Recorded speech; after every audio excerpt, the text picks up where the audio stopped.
Firstly, I'll tell you about the planet. It's an amazing world, similar to Earth, an alien world. You know, when something dies, it instantly goes into the Earth, and it's kind of forgotten. You don't know that it existed. It's an amazing, colorful planet.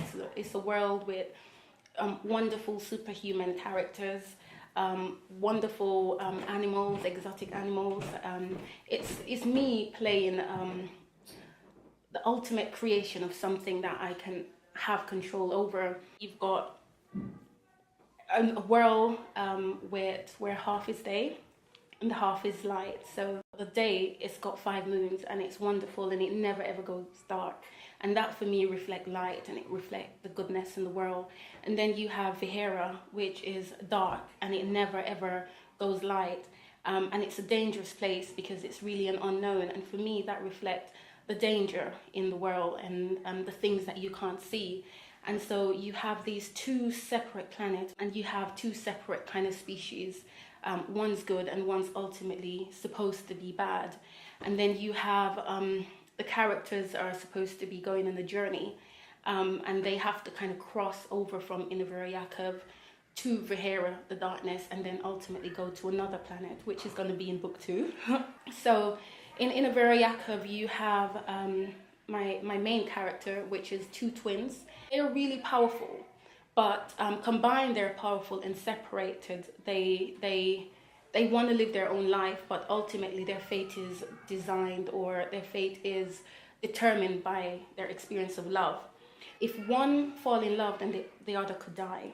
And it's just because, you know, for me, I wanted to show that love is a powerful thing and it's not really something that you give away lightly. Then you have Ayana, which a lot of fans have been writing me and kind of thanking me for having such a character as Ayana. She's half black and she's half white, like literally, and she has a scar on her face. And growing up, I always had people saying to me, you know, are you mixed race, or are you this, or what are you? And it comes down to me wanting to create something when all my characters are multicolored. They don't recognize it, you know. You the twins, for instance, one's blue and one's pink. Ayana is half black and half white. Crave, the main character, he's golden. But you never hear anyone talking about color or race, you know. They accept that. But I wanted to show that nothing is perfect. And so in this beautiful world called Innovera Yakov, where all my characters are amazing and wonderful and beautiful, Ayana is the only one with a scar, and she can't hide it because it keeps coming back no matter what you do. And so for her, she goes through her life feeling like she's not good enough, and you know, she develops self-esteem issues. Throughout the book, you begin to realize that scar is actually a map, you know, that saved them throughout their journey from Innovera Yakov into another world. So instead of me looking at race and saying that we should be unified, I wanted to use her scar to kind of show the pain of indifference if you don't understand someone that's being different.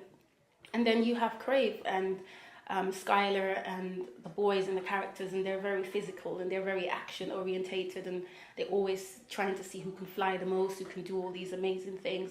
And then you have Ice, who lives in Vihera, and he's very dangerous. You know, he's what everybody's afraid of. He is the unknown, and they battle. You know, the 2 islands for the ultimate power and to ultimately go into a better place.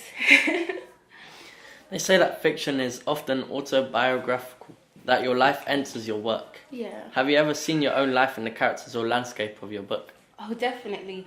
I think coming from the Caribbean island, my mom, she was a great explorer of different countries. So I've lived in St. Kitts, I've lived in Montserrat, I've lived in Anguilla, Antigua. You know, I've always had to travel with my mom. So naturally for me, the World Series, which is Innovera Yakov, it's really a journey through different planets and it is going to be a journey, hopefully, to embrace different world. But also being in Montserrat and having to experience the volcanic activity, for me as a little girl, it was so terrifying.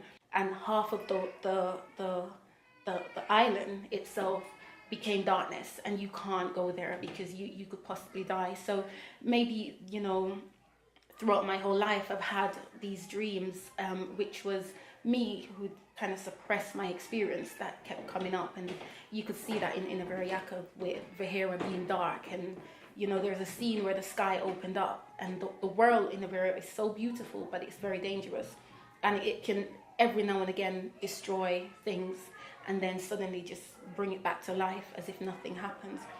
As well as that, there's a lot of messages within the book about authority.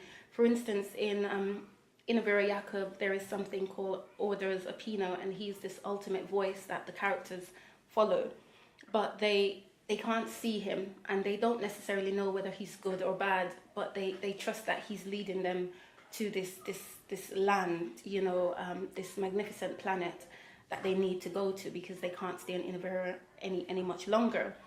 There's the opportunity that all things unseen can be good, because you have to have faith and you have to believe and, you know, have hope. So when I wrote this book, I wanted to explore the possibility of not having pain. That, you know, when you have a loved one or you have people that you care about, that if they die, it shouldn't be an experience where you're continuously left with so much pain and so much hurt, and so I wanted to take that away. And the only way I could do that is to take away their experience of that person.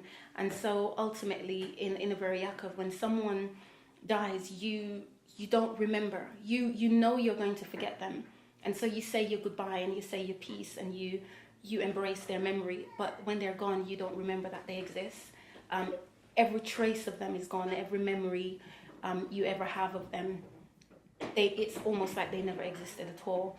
And it was just my way of trying to say, how would this world be if that actually happened in real life? I enjoy creative writing and hope to be a published author one day. What are your top tips for aspiring writers like me? Do a lot of reading, read a lot. Believe in yourself. That's so important, because in this world you're going to have a lot of people telling you that it's not possible, based on the fact that perhaps maybe they don't believe it's possible for them to achieve. Self-belief is the key. It's very, very important, because without that you won't get very far. You have to believe in your work. Slowly but surely, if you keep at it and you're determined and resilient, you'll start to see, like, it's almost like